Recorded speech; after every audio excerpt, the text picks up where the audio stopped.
Hey Kingdom, Diablo 4 got insane amount of skills, but if you check online, everyone playing the same stuff. So does that mean that every other skill is unusable trash? Well, I'm Spot, and this channel exists because I keep asking stupid questions. So I spun the wheel filled with worst of meta skills that nobody uses, and it landed on Shield Charge. And to spice it up, I will limit myself to just 12 hours to take this random build from level 1 to Pit 100. So meet our today's protagonist, Bob.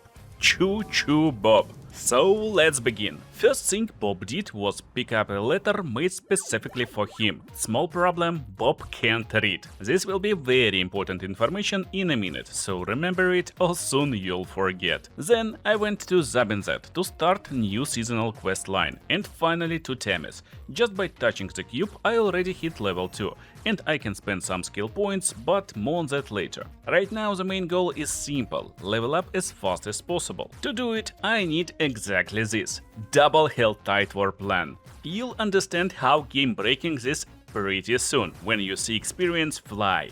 But before I can start beating monster arses, there is one more very important task. Recruit mercenaries so Bob has backup, and since this is my second solo self-found character, I share some gold and can instantly buy OP gear. This gear will become trash in 3 minutes, but for these 3 minutes Bob will feel like a god. So I bought a little bit of armor and pretty powerful weapon. And yeah, gear is not most important part of any RPG. No.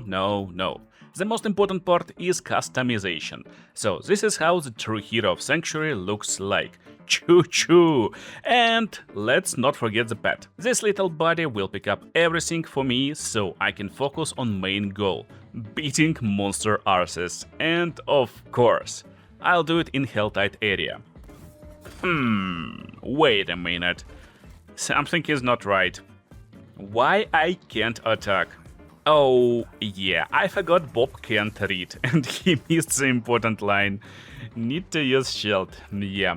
Outplayed by item slot right from the start. Classic Spot. Okay, I'll go back to town quickly, equip a shield, and then we continue. Since game forced me to use a shield right away, even before I get shield charge, let's pick the best skin possible. What is this stuff? Paladin help! Jeez. PH is godlike skin, truly. And yeah, I know, it's a placeholder, I guess, yes? But honestly, this is already better than half of the cosmetics. I guess now we are ready to kick some monsters. And in my opinion, the best place to start is this new league mechanic. Look, I beat few unholy saints because I'm holy train, at least in the future. And it opens a circle, with more circles inside. I don't know, but this reminds me of Pimp My Circle. I mean Pimp My Ride, where exhibit slammed monitors inside of monitors inside of monitors. It was crazy show. Oh yeah. Anyway, monsters spawn almost infinite here, and just by beating them for a few minutes I can get enough aberrant cinders. This currency drops only in Helltide and can be used to open special chests. However, there is a catch.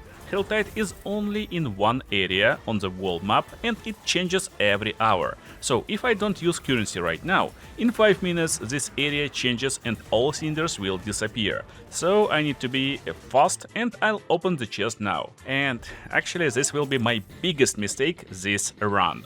At this point I didn't know it yet, but this tiny chest was about to steal the only thing I can't farm: time. Look, I completed war plan and everything should be good, right? Wrong. When I open the chest, it completes activity and I get experience for this passive tree with nice bonuses to improve rewards. But opening chest is easy task. I could do it on higher difficulty, because the experience scales with difficulty. So basically I didn't just open a chest, I opened it like a potato and lost all possible bonuses. Anyway, since we got few minutes until next Helltide arrives, let's pick better looking skins for sword and shield. This looks like something Holy Train would use. Choo choo Bob picked the most holy looking shield and probably one of the nicest swords. Now he looks ready to save Sanctuary, or at least run into wall with confidence. Since I'm still too low level to get our main ability, Shield Charge, I'll use Shield Slam instead. And since I got 2 abilities already, I decided it was a good idea to beat some mini bosses in Hell Tide. This maiden should be easy for someone with a good skill, but since I'm using worst of meta melee skills, it took ages until I was able to beat her. It's truly not a boss fight you're looking for it. Looks like a customer support at its finest. But it also sparked an idea. Why not to temper my weapon a little bit? It's pretty cheap, I got some resources and it will make my life easier for a while. Until I can get to this moment finally. Shield Charge. So we can use our awesome war cry. Choo choo. What?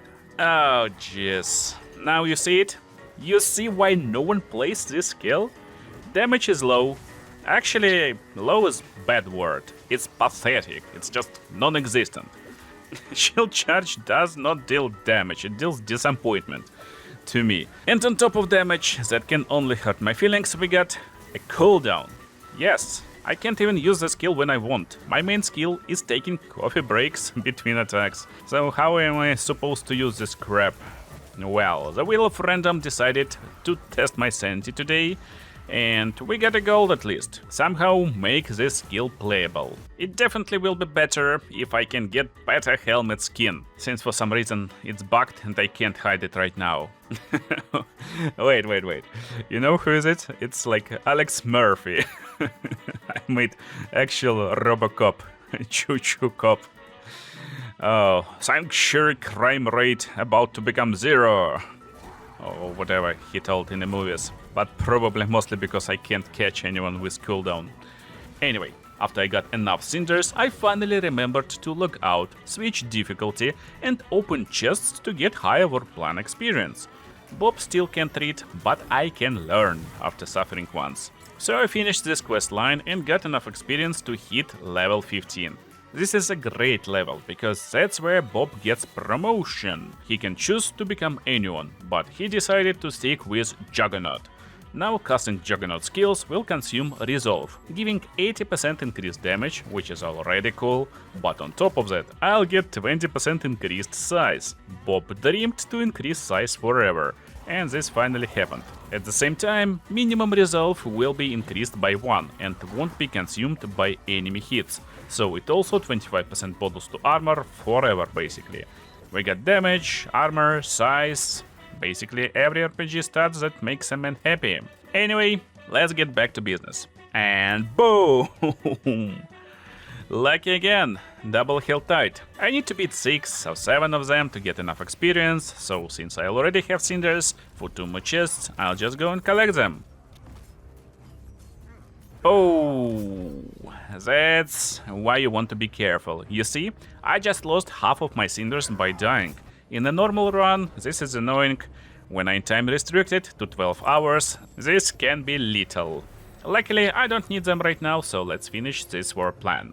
And finally, I upgrade activity to level 1. Now I can pick this node that spawns demonic rats, and it nicely increases my cinders acquisition. Basically, if before it took me 5 minutes to get 100 cinders, now I get them in 2 minutes. Finally, rats are useful. We can say from now on my economy is rodent-based. But at this point, I started to regret that I started this challenge. Because let's not forget, I have only 12 hours to push into Pit 100, and I'm spending 10 seconds waiting for cooldown on my main skill all the time. But luckily, my torture is over.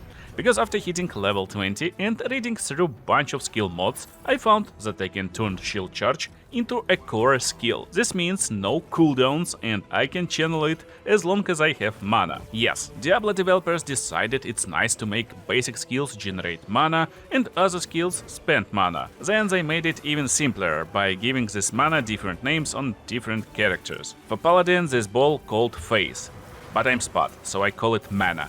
And now gameplay loop is simple. In caveman language, Bob hits enemies with a shield, game counts those as blocks, blocks trigger turns, so Bob charges and enemies kill themselves by touching him.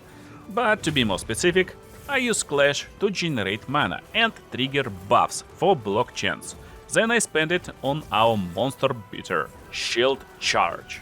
Later, I unlock Punishment variant for Clash, because it gives bonuses while I'm affected by Crusader's March, and those bonuses are pretty crazy. For example, I get a chance for Retribution, which is a pulse that inflicts turns damage every time I block, and Shield Charge already became core skill without cooldown, but also it will generate resolve every hit. And here comes a stupid part. Every hit of Shield Charge counts as block, and every block can trigger turns damage, so this is where Shield Charge stops being a set mobility button and starts flashing out to become actual holy train skill. Choo choo Bob, ready for an action!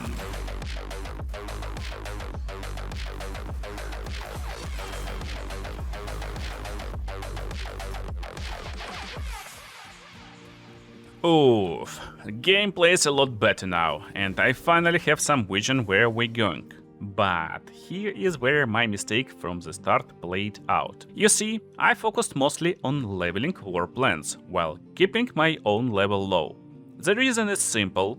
After level 25, there are a lot more activities in war plans, so the chance to get double or triple health tide becomes lower, and this run is a perfect example of how one tiny mistake meets reality. This will probably cost me an extra hour, which is very cool, because I famously have infinite hours in 12-hour challenge. So now I'm forced to go through bad activities for a while until I hit Helltide Warplan level 2. And I guess while I'm grinding right now, it's a nice time to stop for a while and explain final skill setup idea. Not a full guide mod, but just simple Bob science. So, Defiance Aura, it's a Juggernaut skill and it basically gives me big armor and all resistances.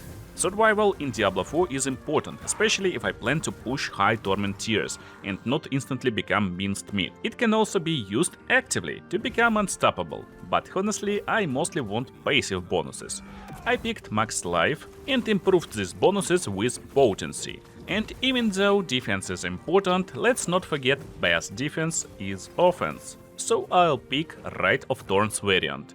It passively gives turns, increases turns damage, but active ability will release 500% turns damage. Sounds brutal, it will be a real nuke. But also I'll use Aegis. It gives block chance and armor while active. But most importantly, I picked it because I can make it to give Retribution chance and improve my turns. It also gives Unstoppable, and I improve duration so this buff stay longer. One more skill is Condemned, and it's only non-Juggernaut skill, so I'm not spending loads of points in this one. This is my combo and utility skill. It creates big circle, pulls enemies towards me, applies Weaken and Vulnerable, and with modifiers it gets bigger radius. So basically I pull enemies into the train tracks, make them deal less damage and make them take more damage. Sounds fair. That was sarcasm, so combo already feels broken, and then we will make it a little bit more broken by adding our ultimate ability, Fortress, which makes me immune for a bit, literally unkillable, but it also generates resolve stacks, and with bonuses I can consume them, cast skills freely without mana cost, and gain damage for each stack of resolve. At the same time, enemies will take 500% of my turns damage per second, and it's already multiplied by previous skills, and build idea is pretty crazy and fleshed out right now. There was another funny idea. We can probably make Fortress last infinite, and actually, if you want to see a really unkillable paladin, just let me know in the comments and drop a like for this video. But for this run I'm too time restricted and build is kinda ready. So let's see it in action. Choo choo! Bob is coming! Now I basically charge with crazy blasts all around, and look at this boss. Get away from the rails, you stupid animal! Oh my goodness, that was nasty. Few minutes ago, Shield Charge was doing emotional damage, and now the thing actually blasting. I worried a bit, but I can play game now. So, a little bit more grind. Every self-respecting RPG starts with rats, and Diablo 4 decided it's not exception. look at these little fellas. They just printing cinders for me. And finally, Helltide level 2. This means I can remove reds and pick 2 skills to guaranteed maggots. So now I run around Helltide and beat monsters until this meter reaches a second line. Then I run around on dinosaur, and look for maggots. Luckily they have fixed spawn locations, so I prepared a bunch of maps and roads to quickly hunt them. With my passive tree I guarantee to slam a few of them, and they drop abundance of experience globs. These little yellow thingies are basically what's left after Choo-Choo Bob runs over them. And just like that, in 10 minutes I can hit level 70, which is max level in Diablo 4. But on top of level 70, we also got 300 Paragon levels, and those are shared between my soul-found characters. So, I don't know. You can call it cheating, but I'm calling it Bob got adopted by a richer family. This means I'm kinda ready to start pushing, and I definitely want to enter Torment as fast as possible. But first, we need some basic preparations. And no, it's not skins this time. Number 1, I need to replace all my gear with 850 gear power.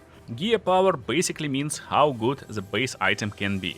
And you may think 500 item power is not that low, but look at this sword. I'm not even quadrupling my damage. I don't know the correct word for this upgrade, but one sword upgrade, and suddenly shield charge looks slightly less embarrassing and start to deal real damage. So I'll swap every slot with 850 gear power right now, temper a little bit more damage on offensive pieces and more life on defensive pieces, and now we can try to get into Torment.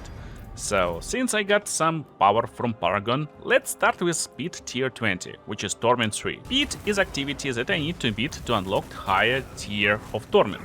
Basically, I run forward, beat monsters, fill the bar, and do it in 15 minutes.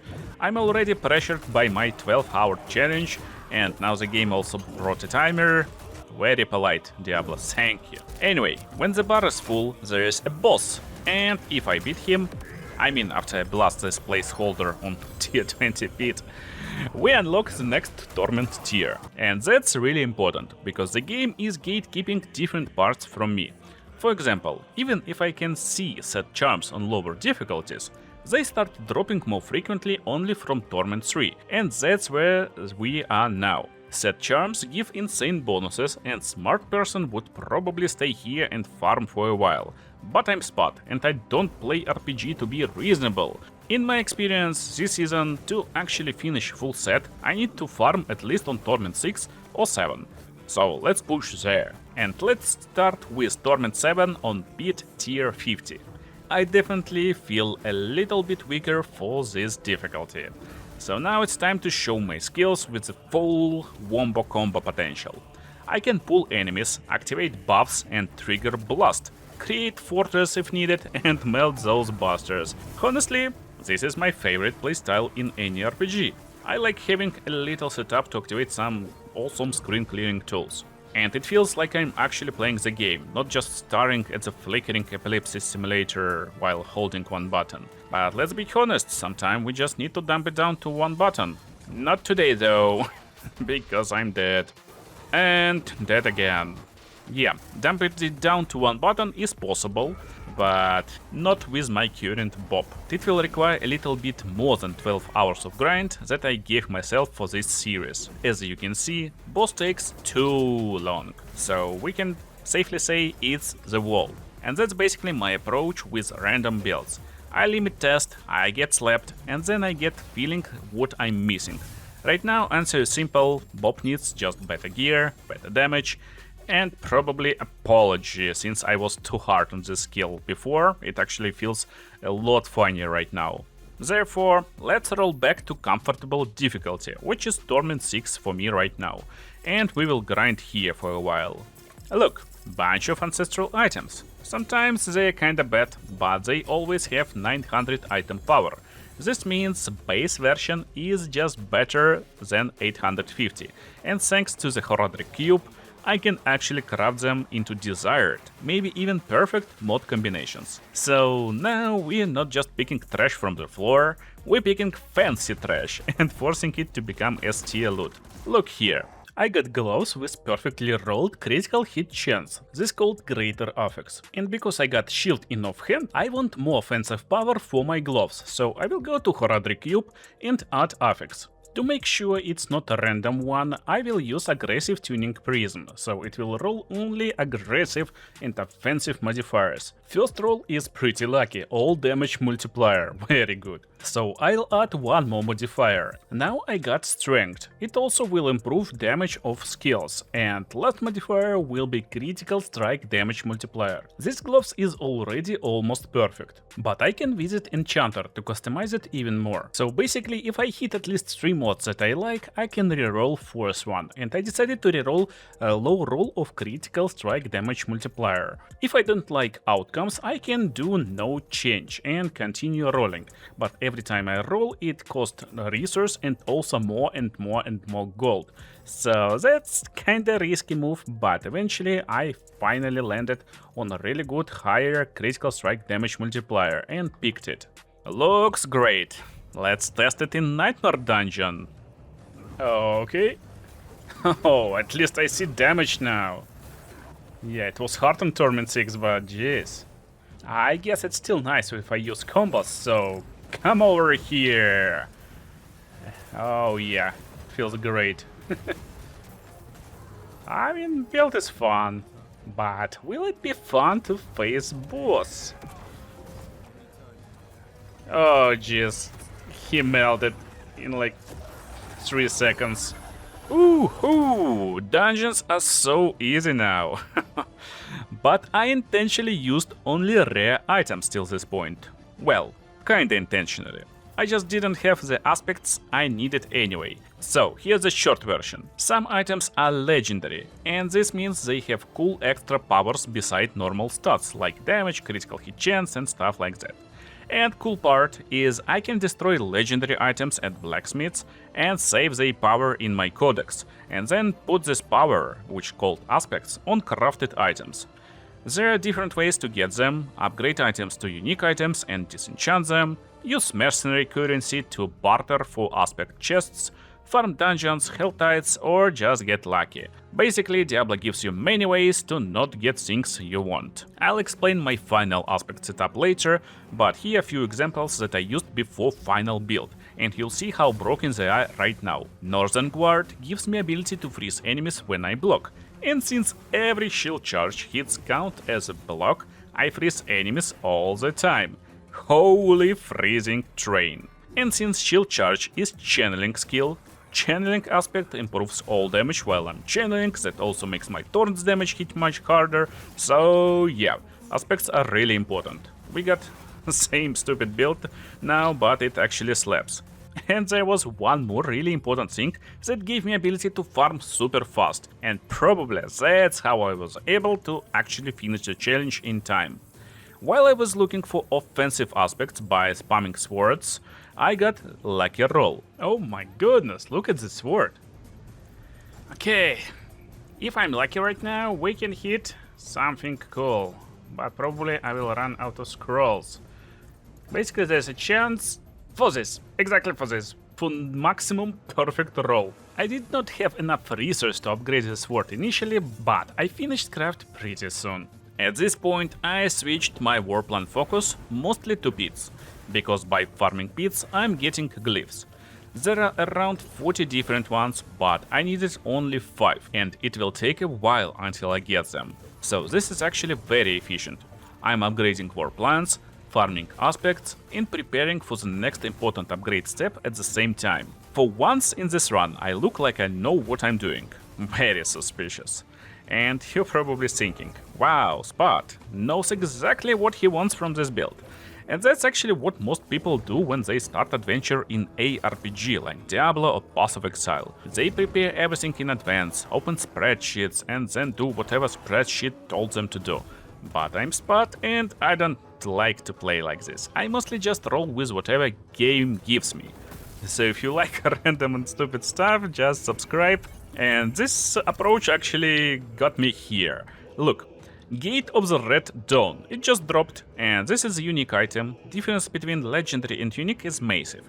Legendary power can be moved around, unique power cannot. So if sync is good, it's not just an item, it's built changing direction. Let's read it. Juggernaut, core skills. And let's not forget, my Holy Train skill is core already.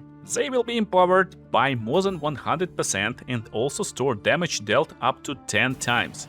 Then Fortress, my ultimate, unleashes stored damage to all enemies in area. Ooh, this shield basically takes all things that I'm already using and puts them to the next level, at least based on what I see. And I don't know, sounds pretty powerful. Bob can't read, so he don't know, but let's roll with the shield. And as I told you, basically items like this are build defining. Sometimes it's almost impossible to find them randomly, but luckily people made loot tables online, so I can check which boss drops unique I want and target farm them. Which is very nice, because 12-hour challenge is not the best time to walk around Sanctuary and pray for lucky drop. Funnily enough, another unique that I'll use for my final build dropped randomly from reward chest. Mantle of the Grey. It's exactly the type of item I need. Bad news, rolls are completely trash. So now I need to farm a better one. But you may notice, I'm not rushing to target farm those uniques yet. One reason is simple, the build is surprisingly good. It clears fast, not meta fast, but wait, why is this working fast? And the second reason is that I'm waiting to upgrade my lair boss's war plan and get lair of plenty node. This improves monster power for better quality drops, but most importantly gives +1 chest. So instead of beating a boss once for 1 disappointment, I can beat him once for 2 disappointments. Very efficient. After I got it, my first destination was Hall of Penitence. Honestly, this one is not super important, but I wanted to test this funny shield. It gives ability to autocast Shield Slam when I use Shield Charge, and that sounds funny, because now Bob can hit enemies with shield while hitting enemies with a shield. You know this, like, pimp my ride thing. Yeah, I don't know why I'm keep getting back to this stuff, but anyway, in the end I decided to keep my defensive utility skills instead of spending 15 more points into another damage skill that I probably won't need anyway. And Bob already have enough buttons for a man who can't read. Therefore, let's go to our most important destination, which is Harbinger of Hatred, where we fight a pretty scary Greater Lair boss, which means it requires a much rare key to get loot. I have plenty of those, but we still need to be lucky, and luck is always very safe thing to rely on in Diablo. Good news, he drops 2 uniques that I'm looking for, so after defeating him 4 times and opening 8 chests, I got few uniques that I needed. You already know about the shield, but here's the armor. It makes Juggernaut skills larger. Yeah, even larger than I already have. But more importantly, skills now will consume up to 16 resolve, giving even more damage for each point consumed. And that's a pretty crazy bonus, since my setup generates and consumes resolve all the time. So now the build is not only bigger, but also deadlier. And now I need to pick the best one among these drops. Remember, uniques can't be crafted exactly how I want. I can't pick every mod with smart crafting. But I can still use Enchanter to reroll 1 stat, and since I want turns on every single item possible, that's what I'm looking for. Bob need turns. That's a simple rule. And also, I can use Tempering, so every item gets 5th mod, which is good, because if Diablo lets me add 1 more modifier, I will absolutely add 1 more modifier, you know? It's simple science. Anyway, at this point, I was happy with my uniques, but most importantly, I finally finished my set. Yes, I used Heraldry Cube to reroll this set charms 3 to 1 for 8 hours straight, and finally got full Righteous Will 5-piece set. So let me explain how it works. Enemies hear choo choo, and Bob is coming for them. After each block, they become feared and immobilized. And remember, every shield charge hit counts as a block. So basically, Bob runs through enemies and they just stop playing. If enemy tries to stun me, I reflect those effects. So I basically can't be stunned. And my minimum resolve increased by 2. That's important for other synergies, but also for this set synergy too, because it gives damage reduction, 10% for each minimum resolve. Oh, basically you see, it's very nice survival, since damage reduction is like best S tier bonus for your survival. But honestly, I already can stun enemies with my freezing pants and other stuff. Real big game-breaking stuff will come from 5-piece set bonus. It gets most important last piece of the puzzle. 500% more damage if I can't stun someone. And this is perfect. Especially against bosses, because bosses can't be stunned. Basically, I come to boss and always will deal 500% more damage to him, and it multiplies with the multipliers, and Bob probably will become unbeatable machine. So yeah, bosses basically will be punished for being too powerful. And I guess it's time for choo-choo! Let's see full build in action. Monsters getting demolished left and right. And boss. On Torment 8, by the way. What? It's gone. It's all gone. Yeah, a few hours ago, Shield Charge was just a joke, and now I pulled out Una reversed card, I guess. Bosses becoming jokes. Anyway, I feel ready to push a bit, but honestly, Torment 8 is a good place to stay and farm for a while.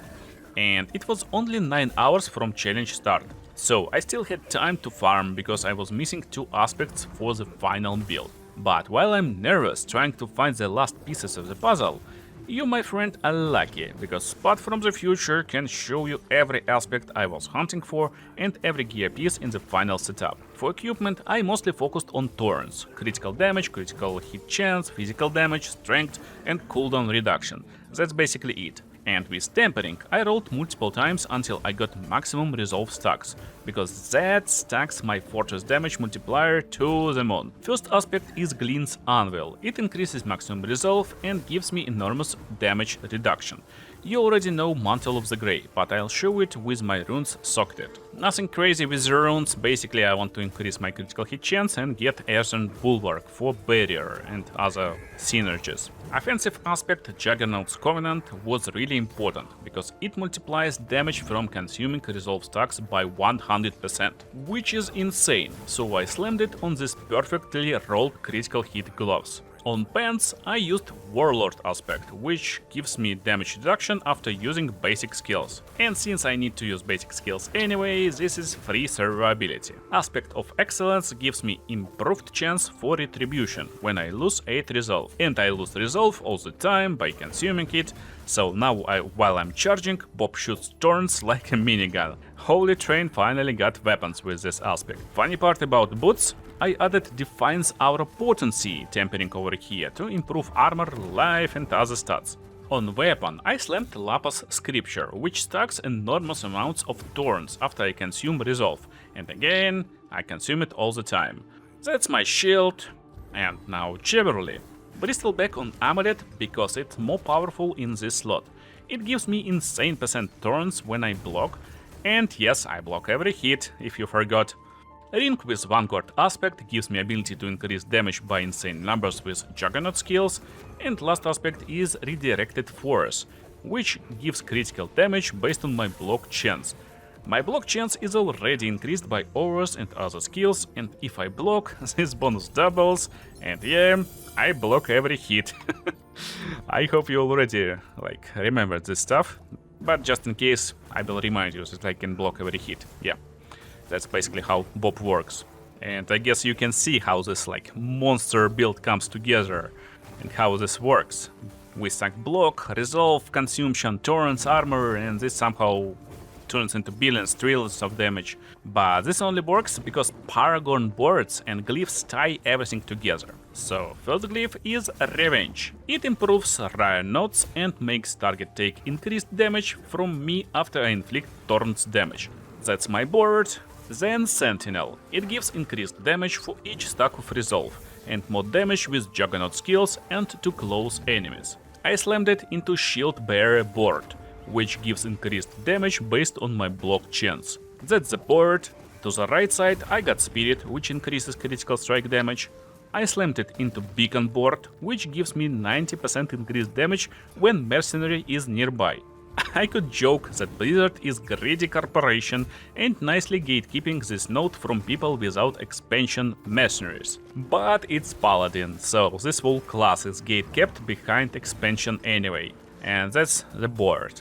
And on top of previous board, I slammed Exploit to increase damage to vulnerable targets. It's easy to make targets vulnerable with my setup, but also this board will help it, so it's nice boost anyway. But it requires some cooldown reduction to apply debuffs often, so I slammed it into Relentless board. This gives insane damage bonus, but also nice cooldown reduction while moving. And I'm moving as much as I'm blocking. Always. That's the board, and going to the top of this board, I got Turf to increase damage to close targets and get even more damage reduction. I slammed it into Castle, which gives increased damage based on damage reduction from armor. And I got loads of armor, so this bonus is massive. That's the last board, and that's the final Bob. He hits and blocks at the same time, while he stacks the resolve, and spends resolve while shooting turns, and anything standing on the tracks get removed from Sanctuary. So after upgrading all those glyphs, I finished seasonal questline at the same time, and attempted main boss. He was already a joke for my build, I almost felt bad for him. Almost. But it's 1 hour left for the challenge, so now I need to push pits and see if I was actually able to scale a random wheel build into real Diablo 4 endgame. Actually, if I reach Torment 10, it's already kinda game beaten scenario, because that's the last gate where we get some new items. On Torment 11, we're just getting better experience. But still, as a challenge, I want to see how far we can actually push with this build in limited amount of time. So that's how this build performs on Torment 10. And as you can see, everyone is pretty much melted. I can deal trillions of damage already, and that's completely insane. Still, I can only unleash this damage while I'm affected by Fortress, because it skyrockets all damage by like insane amounts. And the problem that Fortress also got pretty big cooldown, so this build is a little bit weird. It got its own uptime, and while Fortress is active, I completely melt everyone, while Fortress is down, it feels a little bit weaker. And of course it will be a lot weaker when I advance to Pit 100, because the difficulty scales enormously. I definitely don't have enough time right now to farm perfect gear with best cooldown reduction, so I found a solution. This pretty crazy unique charm. I actually crafted it myself, and it's called Flicker Step. So whenever I evade, press roll, dodge button, call it however you like, through the enemies, it will restore cooldown of my ultimate. This ability gives me basically a chance to have zero downtime on ultimate without almost any cooldown reduction, and having this big fortress all over the screen. It's pretty crazy. And just like that, I met boss of Torment tier 10. And guess what, he got no chance against me. I'm already dealing trillions of damage constantly, and inside Fortress it skyrockets a lot more, so he stood no chance, and also I got pretty nice survivability with damage reduction, so he dealing no damage to me. I will push more. But luckily game finally got a little bit of mercy for me and dropped insane items. I don't have a lot of currency, but let's try to craft them fast and see if we can upgrade. So look, we get one pretty useless mod, Life on Hit. And I don't know if it's balance issues or my game is broken, but I can't remove any affects. So I guess we will go for chaotic reroll. With this blue protective prism, it will target life on hit, and probably I get some really good perfect mod. So let's see. Life, not bad, I'll keep it. I still worry a little bit that I won't be able to survive on pit 100, but anyway, right now we got only last mod that I want to change. Damage over time. I don't have any of it, but it's super easy to reroll into critical strike damage multiplier. But you know what? High rolled strength also works. Now let's pray that I can hit really high physical damage improvement on my tempering. Oh, we got it. It's time to add quality, and we basically are ready. Since I won't have time to grind a little bit more, I decided to transfinger all my items. It will make them unmodifiable, but probably will give me some nice bonuses, like all stats on helmet. It was only single lucky roll that I got, all other rolls was pretty boring. Okay, I'm out of resources, but I guess this weapon slaps. And since I'm already happy with build performance, I guess it's time to get our title before our final push. There's a holy, but no train. Traveler, trailblazer, trash? Holy trash! Sounds almost like a train.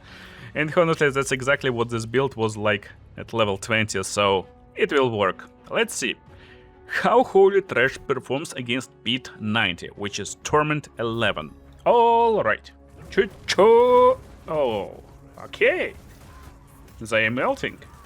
I was not expecting this. And boom, Fortress. I like these trillions. Oh my goodness. So this elite. Oh, come on. I'm not doing any damage to this elite guy. Jeez. That's bad. Do I need to, like, use Fortress, maybe? Okay. Yeah. Now he's done. So, without Fortress, I'm basically not scaling my damage enough. Even right now, at Pit 90. So I need to, like, follow strategy. Oh. Okay. I probably made, like, too much tension right now. We're clearing this pit and it's just, like, few minutes past. So, let's see. Will I be able to beat boss? Where are you? Okay, here we go. The boss. Okay, no damage like this. Now, Fortress, and he melts. Okay, perfect. Come on. Yeah, when he's vulnerable, he's just melting super fast. Okay, Pit 90 is done. Also, just for fun, I decided to push tower tiers, and my rank was 327. Not bad for just 12 hours of play with off-meta build. But I guess we can do more. So let's see. Torment 12, Pit 100, Ultimate Challenge. Okay, 100. That's where we stop dealing damage even to normal monsters. At least at a glance of an eye, yeah. Without Fortress, scaling is not enough. With Fortress, I'm like quadrupling or sextupling, I don't know. I'm basically improving my damage a lot, but without Fortress, it's super hard. Okay, I guess I will need to do combos all the time, you know, push the enemies inside Fortress, melt them. Pretty cool. Let's see, can I summon these new monsters? Okay. Yeah, that's how we can push a little bit. But geez, timer moves so slowly. Honestly, with like better gear, this build probably can push to like 130 or something like this. When I get greater affix turns and more critical strike improvement. But who needs this, like Pit 120? What I need right now is to hit and push this speed. I don't know, should I like stay here? Maybe like move forward. So basically my strategy will be to push and ignore all monsters besides blue magic monsters. These monsters gives a lot of progress. But I'm fine if I will just stay over here. Give me my heart. Let's not forget this super bonus, it helps to clear pit a lot. But anyway, let's move. I won't stop here. Okie dokie, so that's some magic. And elite monsters, boom! See you later, alligators. Actually, I'm doing it fast. Pretty fast for like super niche solo found build. Yeah, surprisingly good. Oh my goodness.